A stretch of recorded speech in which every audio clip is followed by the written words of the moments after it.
Welcome to Catholic Answers Live, the program where you participate with your questions about apologetics and evangelization, including the most important theological, spiritual, moral, and social issues facing the world today.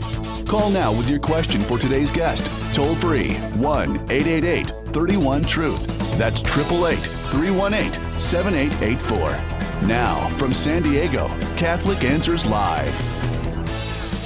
And happy to be with you again Monday here on Catholic Answers Live. Are you a judgmental person? And if you are, is that a good thing or a bad thing?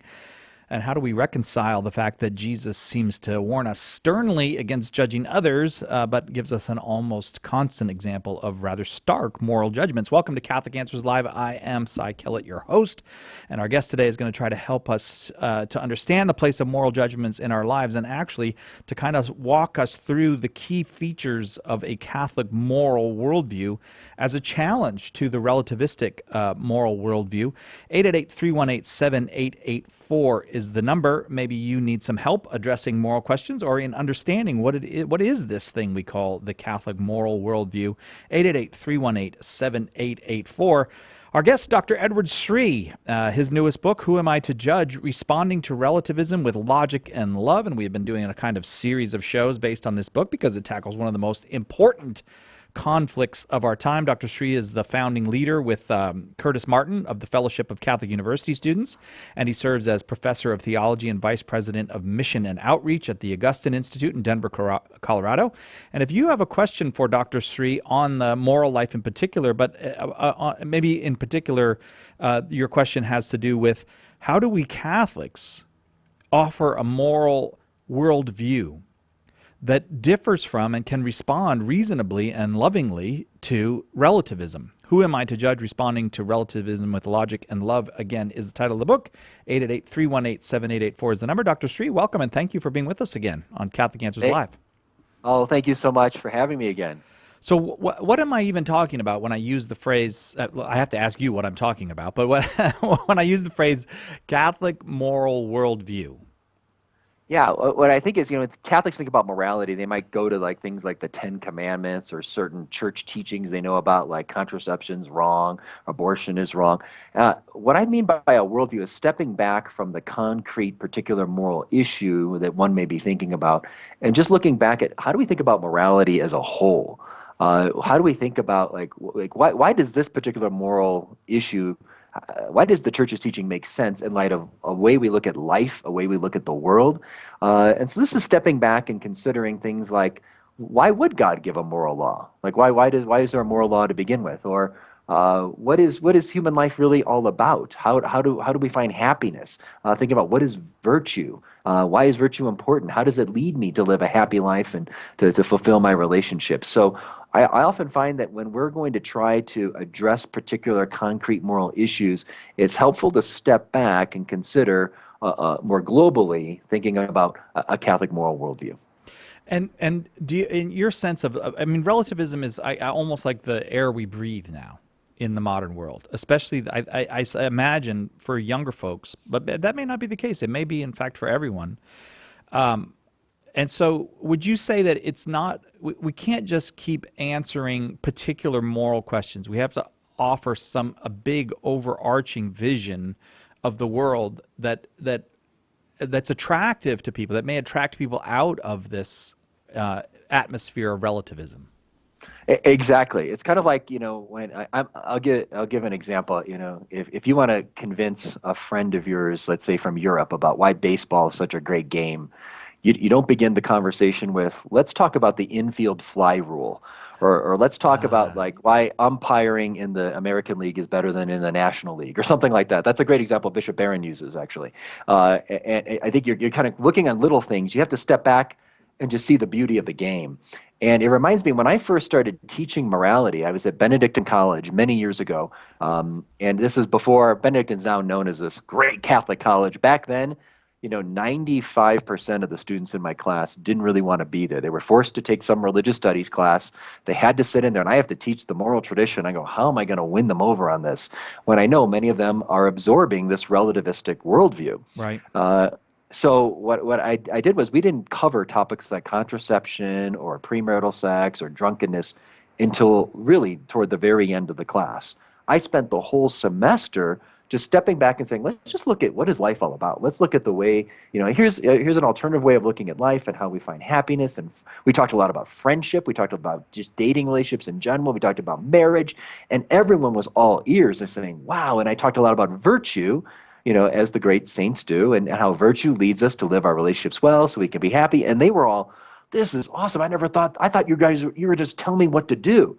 And then when they got hooked and they saw that the Catholic Church actually had something to offer for their daily life, and it was something beautiful, it wasn't just like a law being imposed upon them, then I found that they were more open to hearing, okay, now let's talk about some of those tough issues. And they were more prepared to understand why the Church's teaching would make sense. That's the approach I think we often have to take. It sometimes seems, however, in our world that we start at the moral conclusion that we want, and we only accept those moral visions that get us to that conclusion that we want. Do you think that that's a problem? Yeah, I think it's a big problem, right? In fact, I think that's one of the reasons why relativism is so popular for people, because I'm living a certain lifestyle, a certain way. I have certain behaviors. If I say I'm a young college student, I like getting drunk on the weekends, or I like being able to sleep with my girlfriend. So that's my starting point. And now I go back and I have to develop, a rationality, or why does this make sense? Oh, because we love each other, so that's why we should be able to have sex together. Or I like hanging out, having fun with my friends, that's why I should get drunk. And then, well, somebody says this is wrong. I say, well, everyone decides for themselves. If you don't want to sleep with your girlfriend, hey, that's fine. But but this is my life. And that's where they fall into relativism many times, is because they're just justifying their current way of behavior. Yep. 888-318-7884 is the number. Who Am I to Judge? Responding to Relativism with Logic and Love is the book. We're talking particularly today about the Catholic moral worldview. And why is that? Well, at least to Dr. Sri and I, and probably to maybe a billion other people, that's a very attractive worldview. But to the world, it often doesn't, Dr. Sri, look like an attractive worldview. I'll just give you an example real quick. Just thought of this. This morning in the New York Times, there's an article by a Catholic writer. Lots of moral problems with the piece, but essentially saying in a very, very tepid way, not at all confrontational, maybe the Democratic Party should think about not being so doctrinaire about abortion and talk more openly in a way that Catholics would understand about the moral problems with abortion. And the responses, I read the responses and it's like, who are these Catholics to just want to dump their religious judgments on the rest of us, and it's just on and on. And this was a one would say, so tepid that it was kind of almost morally unacceptable to a Catholic, I thought, and yet the responses were virulent. So what do you think, why is the Catholic moral vision of the world so unattractive to so many people? I think a lot of it is that there's a new kind of intolerance that's out there today. That they're very tolerant of everything except the Catholic view, and I think it's because it's a certain mirror to people's own faces, where they're wondering, like when the Catholic Church says this is right or this is wrong, they're feeling threatened by that. Well, who is this other voice to tell me what's right or wrong? And so they have to squash the whole thing in order to kind of feel comfortable with themselves and their own way of living. So, but if there is a standard outside of myself that's a moral compass that's guiding me to truth, then I can't keep doing this little thing over here in my life. So I think that's part of what's going on here. So if I had to say, and maybe this is a completely unfair question, but you're almost going to give like the nutshell answer. If I had to say to someone, why should you reconsider? The person says to me, why should I even reconsider the Catholic moral? I've rejected that. Okay, that's nonsense. It's all, it's whatever, patriarchy, hierarchy, and they get all the fancy words in there. Why should I reconsider it? What would your answer to Two that? things. I'd say, first of all, I doubt that you've ever actually heard an authentic presentation of the Catholic moral worldview, because many of us Catholics and Christians, we've not really heard it. It's not been passed on effectively. I meet devout Catholics all the time that don't even know these key features of the Catholic moral worldview that we'll get to in a bit here. But secondly, I would say, even if you just openly disagree with it, that's fine. But I would say it's best for you, even just to be an open-minded person, to at least understand where Christians are coming from. I think you should at least just be willing to try this on for size. So you may say, I'm an atheist, or I'm a secularist, I don't really buy all this, but at least enter into the mindset of a Catholic. Where are we really coming from? Don't try to stereotype and judge us in a certain way. But I'm convinced if you actually do really try it on for size, you're going to find it fits nicely. And you might actually like this new garb. Dr. Edward Sri is our guest this hour, the author of Who Am I to Judge? Responding to Relativism with Logic and Love. We're talking a bit about the key features of the Catholic moral worldview today and how presenting that moral worldview may allow people to escape what is really essentially the trap of relativism. Happy to take your calls. Again, 888-318-7884. This is Catholic Answers Live, and we'll be right back to take those calls. Bringing you the truth. Catholic Answers Live. We hear it every year. The perennial question, what are you giving up for Lent? And there's nothing wrong with doing without certain things you may have an affinity for. But this year, why not turn the question around and ask, what are you taking on for Lent? Did you know that by investing as little as 5 minutes a day, you can take on a Lenten practice that will both build up and inform your faith? A Daily Defense is the perfect book for your Lenten journey. Jimmy Akin takes up a different challenge for every day of the year, teaching you how you can defend the faith and give answers to Catholics and skeptics alike. And it's user-friendly, so finding the answers can be quick and easy. Make this Lent one to remember. Order your copy of A Daily Defense today by calling 1-888-291-8000, visiting Catholic.com, or asking for it at a good Catholic bookstore near you. We have a big problem. Our culture is dying, and souls are in danger of being lost. The answer is conversion to Jesus Christ in His church. St. Paul Street Evangelization is a Catholic organization, and we have hundreds of teens spreading the good news throughout the country. But we need your help. The harvest is great, but the laborers are few. Find out more and get involved today at streetevangelization.com. That's streetevangelization.com. The Catholic Answers Minute. I'm Father Vincent Serpent. In John 4, a royal official came to Jesus to come and heal his son who was ill. Jesus responded, "Unless you people see signs and wonders, you will not believe." The man pressed him further because he was worried that his child was about to die. Jesus said to him, "You may go, your son will live." The Gospel notes that the man believed what Jesus said to him and left. Jesus then healed him without even going to see him. He had just complained about the people's unbelief when this man, who was frantic with worry over his child's illness, approached him with complete confidence. Jesus didn't have to see the child or even lay his hand on him. What he needed was a parent's faith in him. No matter how unlikely it seems that our prayers will be answered, all he requires of us is a loving trust. I'm Father Vincent Serpa for Catholic Answers, Catholic.com. Call now with your question, 888-318-7884. This is Catholic Answers Live. Dr. Edward Sri is with us this hour, and we are talking judgment, moral judgment, and moral worldview, the worldviews in which we make those judgments. It does seem that the world is more and more taken by the view of the relativists. That is, there is no absolute truth. There is no particularly absolute morality.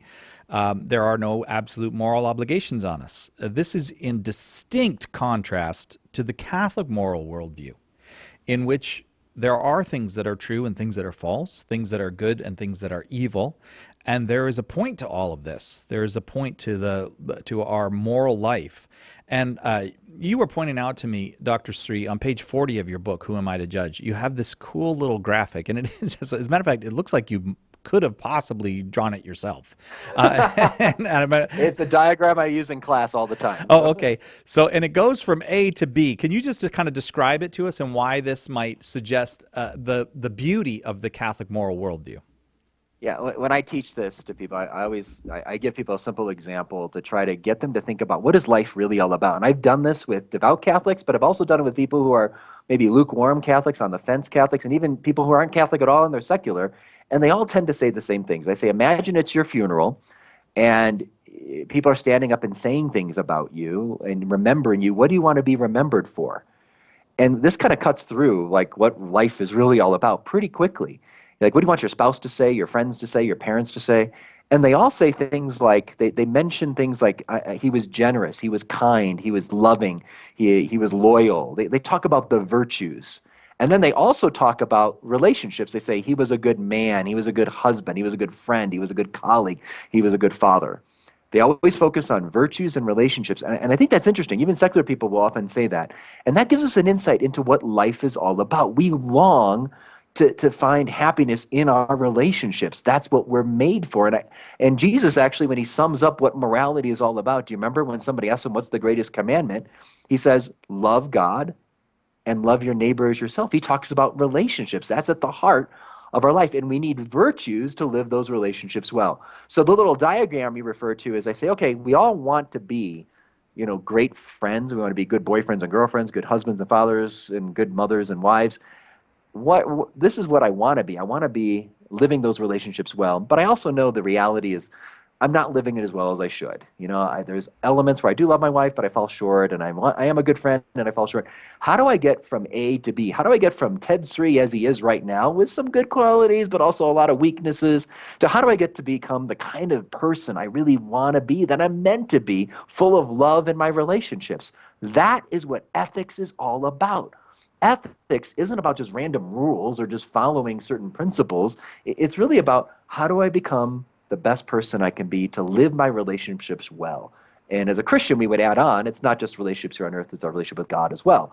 But even secular people, if you talk about this, I think that's helpful to contextualize what everything is all about. So all the church's moral teachings in the end are about orienting us toward becoming that kind of person that we're meant to be, a more loving person, living our relationships well. And we need virtue to do that. 888-318-7884 is the number, 888-31-TRUTH. If you would like to discuss the Catholic moral vision, the Catholic moral worldview, and why, frankly, it's better. This is a very judgmental thing to say. It's better than the relativist moral worldview. Dr. Sri will go to a call now, if that's all right with you. Rachel in San Antonio, Texas, listening on Catholic.com. You are on with Dr. Edward Sri. Hello. Hi. Hi, Rachel. How are you? Good. What's your question for Dr. Sri? Okay, so in my religion class, we've been learning about chastity and respecting each other's sexuality, and I know quite a few people who claim to be bi or are confused bi, and since we've been learning about God and sexuality and respecting it and how gay relationships shouldn't be happening, how do I explain to them that nicely that shouldn't be what they're doing and showing them like God's plan for us. Yeah, this is great. In fact, Sai, every episode we've done on relativism, this is the one topic that always comes up, right? The Yes. homosexual relationships or the transgender, because it really is, one of the big issues of our time. So thank you, Rachel, for your question. I think, first of all, these are your friends. Keep that in mind. You want to come to them and be friends with them, even if they're maybe not living the way that they should be. You want them to know that you love them first. You're not just coming with a club to show them what they're doing is wrong. You're genuinely interested in them. And I would ask questions. I had some great conversations with Father Mike Schmitz, many of you know, and he's done a lot of ministry in this area. And this is what he often does, his approach. And I think it works, and I've tried it as well. And that's simply, really asking them questions. Tell me about why you think you're bisexual. Tell me why you are attracted to this. And be legitimately interested in listening. Oftentimes, they just want to be heard. They want to know that they're respected. And they're probably not going to listen to the truth that you have to offer them until they get a sense that you have an authentic respect for them, not in their lifestyle, but a respect as a human person made in the image and likeness of God. They have dignity, even though they're not fully living it out. But then if there's a level of trust, then you can kind of get in a little bit step further and be able to start offering them. Would you be willing to read something that maybe, and then you can go to, there's great resources at the Catholic Answers website, Catholic.com, or you can go to Jason Everett has some great resources on chastityproject.com if you want to check that out. But you should do some reading on your own and find out what are the key nuggets that you think are going to be most helpful for your friends. You know your friends better, but do some more reading on this topic so that then when you are blessed with that opportunity to actually talk about it, you can download a couple of key items saying, one thing I would ask is simply, how's that relationship going? Are you happy? I would really ask that question. Are you really happy? Do you feel secure in that relationship? Because they might say yes, and they might be defending, oh yeah, this is a great relationship. But deep down, these relationships are very unstable. They're unsettling. There's a lot of hurt involved in a lot of them. And I think just planting that seed, are you happy? Maybe next week or next month or next year, they're going to remember your question, and they might be a more open time to listening to the church's teachings on these matters. And they might not be now, but I think that's another great way to kind of just gently get them to start thinking. Thank you very much, Rachel, for that question. We will go now to Manuel, listening in Washington, D.C. on WMET. Manuel, what's your question for Dr. Sri? Hi. So I recently we had a situation where my sister and my brother-in-law got married in the church finally after 10 years of being married through they had been married to the justice of the peace. And I learned that when I got there, my brother-in-law informed me that he was baptized Catholic, but he had not received his first communion. That he was going to receive his first communion during the wedding ceremony. But he wasn't required to go to confession, and he was still going through RCIA. And my concern is that within the church, is there this maybe a trend or dangerous spots where are maybe certain priests or parts of the church are maybe becoming laxed on what our teachings and our canon laws are regarding a situation like this? I just wanted to get your thoughts on this, because it was something that, we were all very excited about. My wife and I were very excited about this, this event happening. But when I heard this happening, this kind of really concerned me and kind of, in a way, kind of took away from the joy of it all, somewhat. And I just wanted to get your thoughts on that.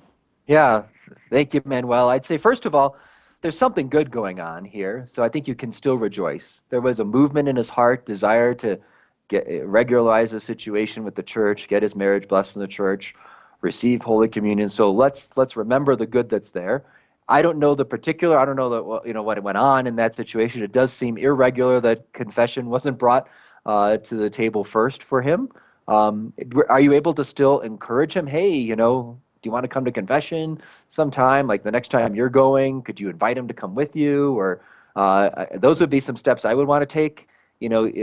Ultimately it's the pastor's responsibility to shepherd, the person through this process. And maybe there was a misstep here. But there was something good there. We don't want to squash the kindle of fire that's starting to grow in his faith life. But wow, that would really take off if he went to confession, wouldn't it? And maybe it's not so much in your approach to him about, hey, why didn't you go first? You don't want him to feel like, he probably just didn't know. The priest didn't tell him to do that. But maybe it's more of a positive. Hey, it's Lent. I'm going to be going to confession, and would you and your wife want to come with us? It's so awesome. And maybe you have a little article you can send them, or a little video clip you can send them about confession that would draw him back. So I would do it in a positive way as opposed to coming at him, more canonically and legally, because the goal is to win him back into the sacrament. Okay, Manuel? Right. All right, thank you. Oh, thank you very, very much. Thanks, Manuel. I wonder, in your view, Dr. Sri, how much do we, those of us in the church, maybe kind of, I don't know, marinate in this relativism to the degree that we may not be aware when that's what we're living out? You mean like in this particular case, or do you mean just in general, that sometimes we just take in I so think much in general. from the culture? Yeah. Right. Oh, I think so. I think because, I'll give you an example. I just was speaking at the University of Florida in Gainesville. So all my Gators fans, sorry you lost to the game last night. I was rooting for them, for the students there. But it was a great event. We talked about relativism. And the students, I met so many of them that came up to me after the talk, and they were really appreciative of the talk. But they said, your talk really challenged me. And I asked why. And these are people, a lot of them they're in Bible studies and focus there. Some of them are going to daily mass. I mean, these are good kids. But what they were saying is, I'm afraid to say anything's right or wrong, because I think I won't be a good, loving person if I do that. Wow, that's an extraordinary comment. 888-318-7884 is the number. Dr. Edward Sri is our guest, and we are talking about the Catholic moral worldview. The phones are filling up, so if you've got a question, get that call in 888-318-7884. We'll be right back with more Dr. Edward Sri on Catholic Answers Live. Catholic Answers Live. It was 100 years ago that our Blessed Mother appeared to 3 children in Fatima, Portugal, and Catholic Answers magazine is marking the anniversary with a very special issue. Want to be sure to get your copy? Subscribe right now to the best Catholic apologetics magazine anywhere by calling 888-291-8000 or by going to Catholic.com. Getting Fatima right, exploding the myths of Fatima, and a closer look at our Blessed Mother. Just a few of the articles to look forward to. You don't want to miss this very special issue highlighting this hallmark event in Catholic history. Don't wait another moment to subscribe. Call 888-291-8000 or go to the shop at Catholic.com right now to get subscriptions for yourself and those you love. Share the faith. Defend the faith. Catholic Answers magazine from Catholic Answers, the most trusted name in Catholic apologetics. Hi, this is Trent Horn, and I'm here to tell you about my new book, Hard Sayings, a Catholic approach to answering Bible difficulties. Have you ever read something in the Bible that confused you? Or has a skeptic ever asked you to explain a scandalous passage and you didn't know what to say? Doesn't Genesis contradict science? Why does the Bible promote slavery? How could God order his people to kill women and children? It's happened to just about everyone. But now you have a place to turn for the answers. In Hard Sayings, I look at dozens of the most confounding passages in Scripture and offer clear, reasonable, and Catholic keys to unlocking their true meaning. After reading this book, you'll be equipped to answer the toughest questions skeptics ask about the Bible. So don't be left without an answer again. Order your copy of Hard Sayings today by calling 1-888-291-8000, by visiting the shop at Catholic.com, or by asking for it at a good Catholic bookstore near you.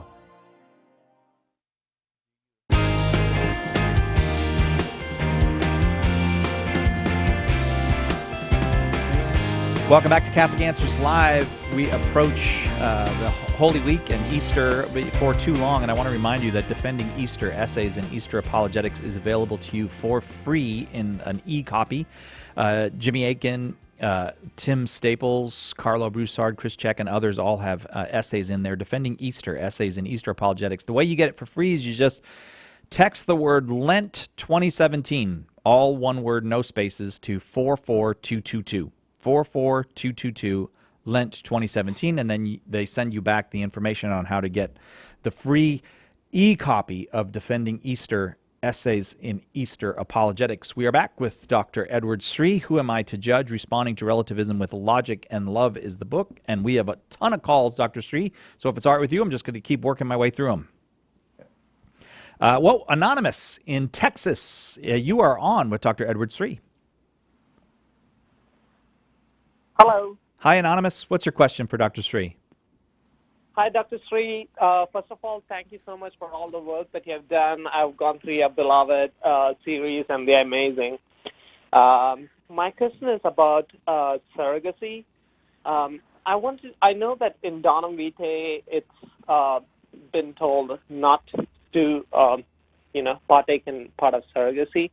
I have a friend who is thinking about being a surrogate for money, and I wanted to know how to advise them lovingly not to go through with it. Yeah. Oh, yeah. This is one of the great dangers when you said for money too, right? Because originally when people were advocating for it, it wasn't about money. It was about simply, we're going to help this couple. But now this is, you can see the handwriting on the wall. Once you separate the procreative from the unitive aspects of sex, and I think that's the key imagery that you find constantly in the church's teaching, going all the way back, over the last century. Once you just divide those two things, you're going to end up with all these problems. So what happens is, a child is meant to come, from a mother, and a father, and that those parents are going to be involved in that child's life. That's how things were meant to be. Now we're just, we're putting babies and, we're putting them in other people's, other moms, and then it's not coming from the fruitful union of a husband and wife, because that's really what this is. The husband and wife are meant to come together and be co-creators with God, and it is the bond of their love expressed, in flesh here with the child. So sadly, that's when I hear you say for money, that's of course what's happening today, and now people are just going to do this for their own monetary gain and not for the good of the child. So in terms of your approach, I once again, kind of like I said to the last reader or last viewer, I would encourage you to maybe do a little more reading to get prepared for this conversation. And if you can, once again, Catholic Answers website is a great place to go. You're familiar with Donum Vitae. I would review that and be ready to think through what's one or 2 points. You can't do a whole class on this, but I would also encourage this person, saying why do you want to just use your body for this way? This isn't this isn't going to be the child you're going to be a part of. This is taking it out of the context of marriage, and really encourage them to think about the good of the child, not just their own monetary gain.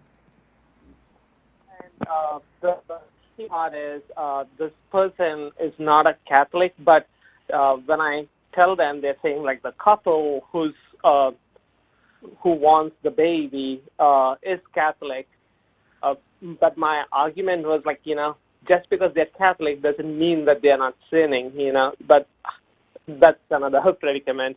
So as far as the church is concerned, it is not,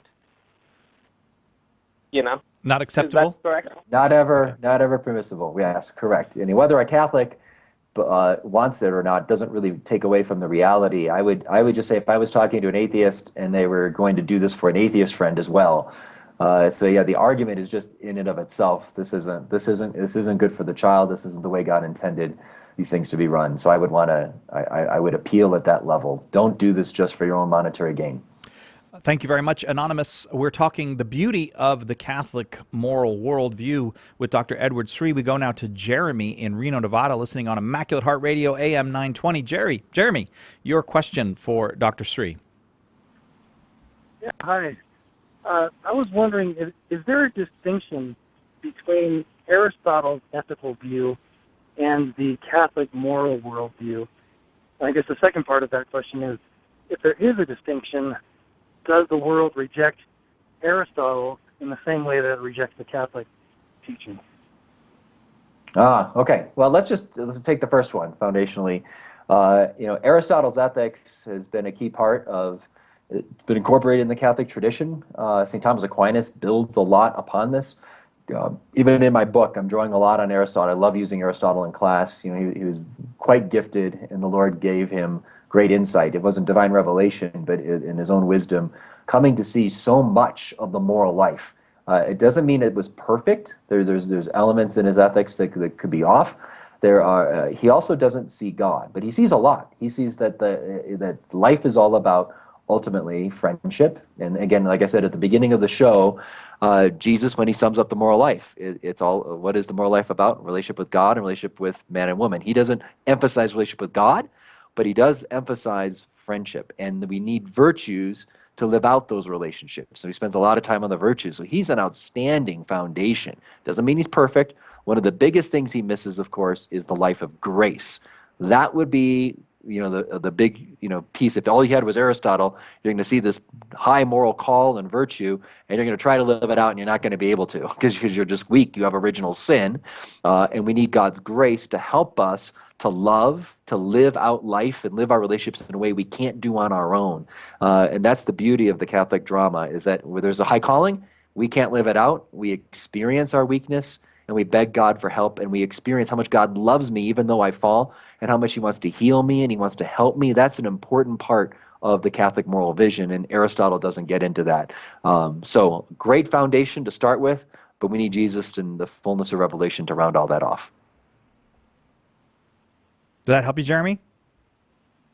Oh. It does. It does. Can Aristotle be used as a tool to teach those who reject the Catholic moral worldview? Oh my goodness, I use it all the time. Like I said at the beginning of the show, that class I teach, I had them reading a lot of sections of Aristotle and teaching on it because it was very inspiring to think about morality, ethics, virtue in light of our telos, like what we're made for, to think of it in light of friendship. If we can think of everything the moral life is all about, is not just following some rules, but it's about helping me be a better friend, helping me be a more loving husband, helping me to be a better father, to be a better citizen, and then I would add on as a Christian, being a son of God. Once we see that, then rules aren't just about random things. It really cuts through relativism, because I see the effects. If I do this sin, it isn't just about me. I'm actually going to hurt other people. It's going to prevent me from giving the best of myself in my relationships. Aristotle is really good at helping us to see that in Foundations. Now, he's heady reading. I wouldn't hand out Aristotle books after Mass to try to evangelize around the street corner even. But if you're able to digest the basic principles, and I try to download it in a very layman's terms in the book, then I think that in that sense it's a great foundation. Thanks very much, Jeremy. We go now to Kate in Manteca, California, watching us on Facebook Live. Welcome to everybody watching on Facebook Live, YouTube Live, or Periscope. Kate, your question for Dr. Edward Sri. Hi. My question relates to the issue of assisted suicide and I guess just suicide in general. And I've heard people say that, it's the person's choice, and if that's what they choose to do, then that should be fine. But I know that it's wrong, and I know the church believes it's wrong, but how do I explain to people, I guess, why the church believes it's wrong and what the church believes happens to people that do commit suicide, whether assisted or not? Yeah, okay. Yeah, in terms of what the church teaches about what happens when someone commits suicide, it's between that soul and God. We don't know what happens in those closing moments. If someone's maybe hanging themselves and they even did it on YouTube and they all said, I don't care what happens, I reject God, or whatever they said, who knows what's happening in those final seconds before they die. It's not a great situation, but we can't make a declarative situation. We don't know what happens. And same thing with assisted suicides. As they're fading off their last states of consciousness, do they make an act of I'm sorry or I wish I didn't do this? That's between them and God. We can't say from the outside. That being said, what do we want to say about this issue? I think we have to see that life isn't all about me. That's what's often being presented here. It's my life. Let me do whatever I want. I want to end it. I'm sick of it. Let me commit suicide, or let me, I'm tired of this illness. But we have to remember, life is not all about me. And that's the beauty of what we were talking about earlier, is that God has put us in relationship with all these other people. And I think we have to realize that even though I may be in a lot of physical pain or I'm living a very sad life, it doesn't mean my life doesn't have meaning. It doesn't mean my life doesn't have purpose. and I can still contribute to other people's lives in many different ways. And I can, and most of all, in offering up the suffering that I'm going through for the sake of others. Another thing is, God is the author of all life. And for me to take the initiative and say, I'm going to end it now, and not according to God's time, I'm taking things into my own hands again. But I think that first point is probably more appealing to others, to get them to see you are still a friend, you're still a son of God, you're still a father. This isn't just about, I'm tired of living. It's not just about me. That is a more self-centered act. I want to do what I want right now. And I know they're going through great pain. I'm saying this in a way to you. This isn't what I would say to my friend. I would nuance it with a lot of charity, a lot of compassion. I can understand what you're feeling. At the same time, your life still has value for me. Let me share one story with you, Kate, though. I had an atheist friend of mine read my book, Who Am I to Judge? And he was very complimentary. And he said, you've helped me think a lot about moral things. I want to be a good person. I want to love other people. And you've challenged me on a number of matters. But you tell a story about somebody who was diagnosed with MS. I tell the story in the book, and how her husband retired early, gave up his whole life to serve her for 3 or 4 years as she was slowly dying, and they couldn't even talk because she lost speech. And he said, the one part of the book that really irritated me was that part of the book. Why didn't they just euthanize her? I was shocked. And he said, with her consent, of course. And, I haven't replied to him yet because I've been wanting to ponder and chew on, I want to pray for it all because he's a good man at all. But my response would be, you know what, if you were my friend and you were in that situation, your life would have more value to me. It wouldn't be something like you just, I had to spend more money or I had lost this time. Your life is valuable, even though you may not be able to talk, or maybe you're drooling all the time, or you're in great pain. You still have dignity. If this was you, I hope I would still be there for you, because I have a feeling he's coming from an experience, my particular friend, of not being loved in his own family and by other people. And I think when people just see they haven't really experienced authentic, unconditional love in their life, then they just don't think it's really possible. And we as Christians need to witness to that. Thank you very much, Kate, for that question. We'll be back in just a moment with more with Dr. Edward Sri. Who Am I to Judge? Responding to Relativism with Logic and Love is the book. This is Catholic Answers Live, and we'll be right back. This is Harry Connick Jr., and you're listening to Catholic Answers Live. Today we live in an age of spiritual crisis. We all have friends and loved ones who don't practice their Catholic faith, who are torn by doubts, or who have left the faith altogether. So often at Catholic Answers, we get asked to recommend a book to help people like this. There are lots of good books that address specific issues a person may have, but very few are designed to be put into the hands of such a person, are short and easy to read, and cover a wide variety of reasons for the Catholic faith and its teaching.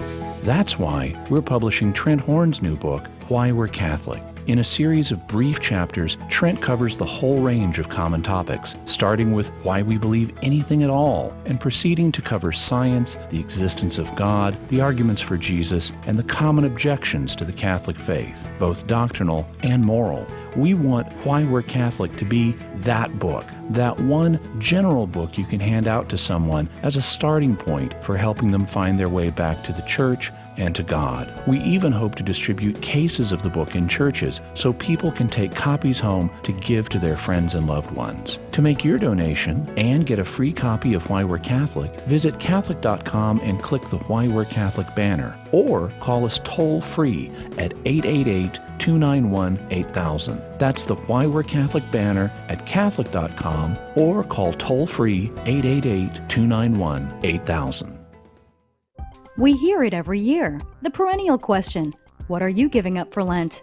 And there's nothing wrong with doing without certain things you may have an affinity for. But this year, why not turn the question around and ask, what are you taking on for Lent? Did you know that by investing as little as 5 minutes a day, you can take on a Lenten practice that will both build up and inform your faith? A Daily Defense is the perfect book for your Lenten journey. Jimmy Akin takes up a different challenge for every day of the year, teaching you how you can defend the faith and give answers to Catholics and skeptics alike. And it's user-friendly, so finding the answers can be quick and easy. Make this Lent one to remember. Order your copy of A Daily Defense today by calling 1-888-291-8000, visiting Catholic.com, or asking for it at a good Catholic bookstore near you. Call now with your question. 888-318-7884. This is Catholic Answers Live. Welcome back to Catholic Answers Live. We are talking with Dr. Edward Sri this hour, the author, among many other things, of Who Am I to Judge? Responding to Relativism with Logic and Love, which you can get from Ignatius Press and the Augustine Institute. Is that right? You get from both? Yep, from both. Ignatius Press is probably the more known publishing house to do it, but you can go to our website as well. Oh, and you know what? We should probably mention the Augustine Institute. How do people find that, and what does it do? Real quick. Okay, yes, in 30 seconds here, Augustine Institute, we are dedicated to helping people know, live, and share their faith. We do that with a graduate school, with people studying with us online all around the world, and people coming on campus, but we also have a lot of great programs that we develop for catechists to use, like Symbolon, which many of your viewers are familiar with, and many other programs that people could use for parish and personal faith formation. And the address where the people can find that? AugustineInstitute.org. AugustineInstitute.org. Our number here, 888-318-7884, 888-31-TRUTH. Happy to take your calls. We're talking about the beauty and the key features of the Catholic moral worldview today with Dr. Edward Sri. We go now to Roger in Lubbock, Texas, listening on Catholic.com. Roger, what's your question for Dr. Sri? Hey, Dr. Sri. I've got the two-part question. The first part is, what exactly is the difference between the Catholic worldview of virtue and Alistair McIntyre's book, After Virtue, which you've used before? And the second part is, what books do you recommend for building virtue, or for training ourselves to become virtuous people? Very good. Well, pray for me. I'm working on developing a whole book just on virtue. I've written a number of articles on it. I've got a number of articles on my website. If you want to learn about the virtues themselves and how to grow in virtue, they can go to my website, which is just my name, edwardsri.com. But I'm working on a book project on that along the side here. But I would recommend, there's a great book a friend of mine wrote, John Cuddebeck. It's not as well known, but it's used in our focus circles. John Cuddebeck teaches at Christendom College. He wrote a book called True Friendship. And in that book, he talks a lot about virtue and how we need the virtues to live relationships well. I think that's a great book on that. Donald DeMarco has some really easy-to-read books that are published by Ignatius Press on virtue. So Donald DeMarco, and he tells a lot of stories from history, like great historical figures, or literature, or movies, and so it's really easy to read, and it's not as heady. So that's an easy book to put in people's hands to kind of understand what the virtuous life is all about. So when it comes to growing in virtue, there's three things that the Catechism identifies. I cover this in a chapter in the book as well, but I'm drawing right out of the Catechism.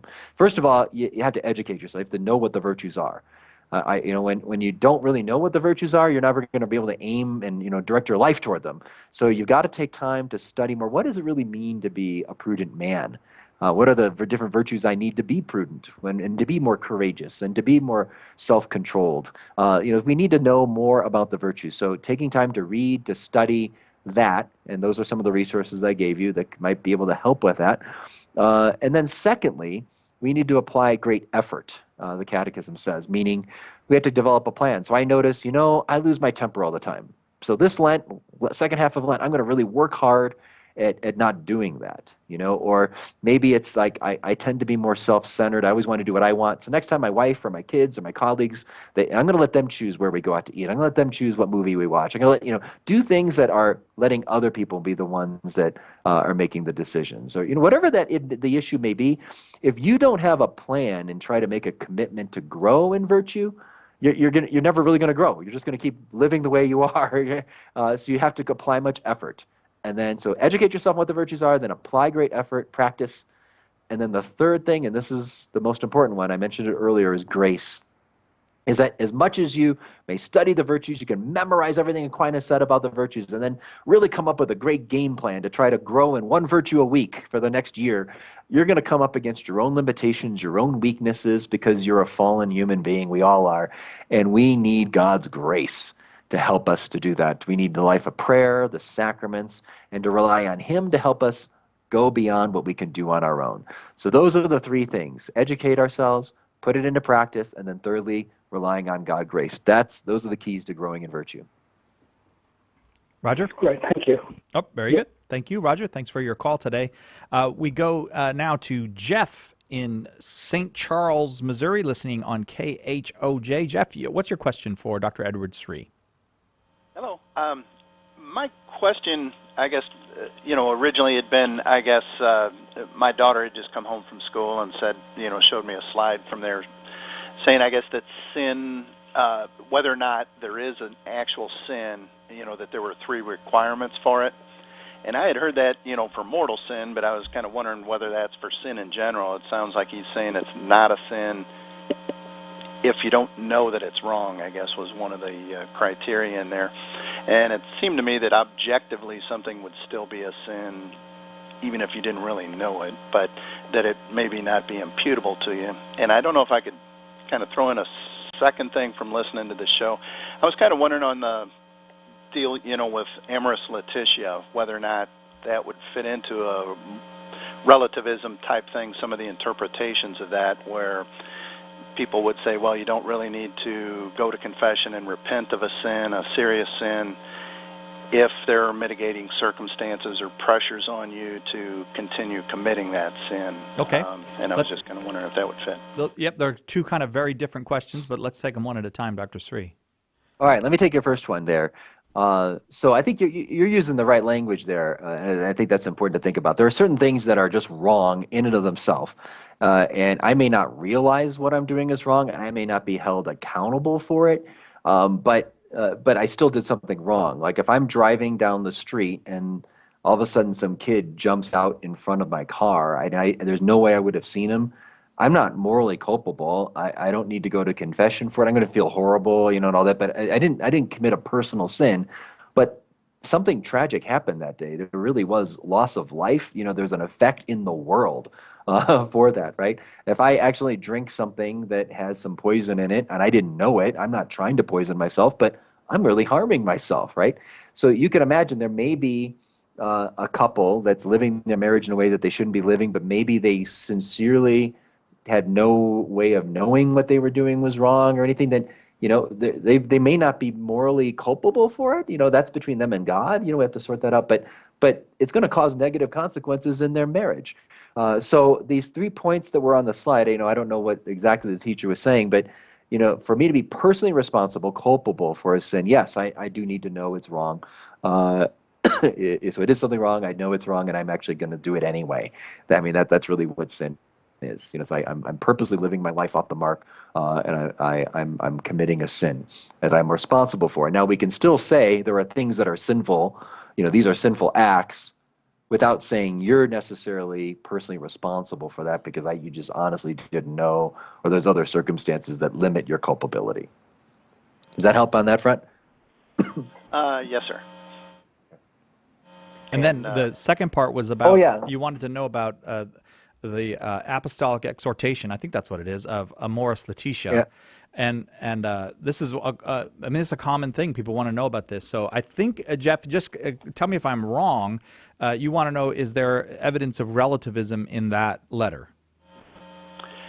Well, more or less, at least some of the interpretations of that letter. Okay, where, let's let Dr. Say, Sri I'm in objective grave sin, right? But there's forces on me that kind of make me want to do that, or make it hard to stop. We got a short time, so I want to. We'll let Dr. Sri answer that. Yeah. Really quick, I would say, Pope Francis is written a lot against relativism. I quote him a lot in my book, so he's not promoting relativism.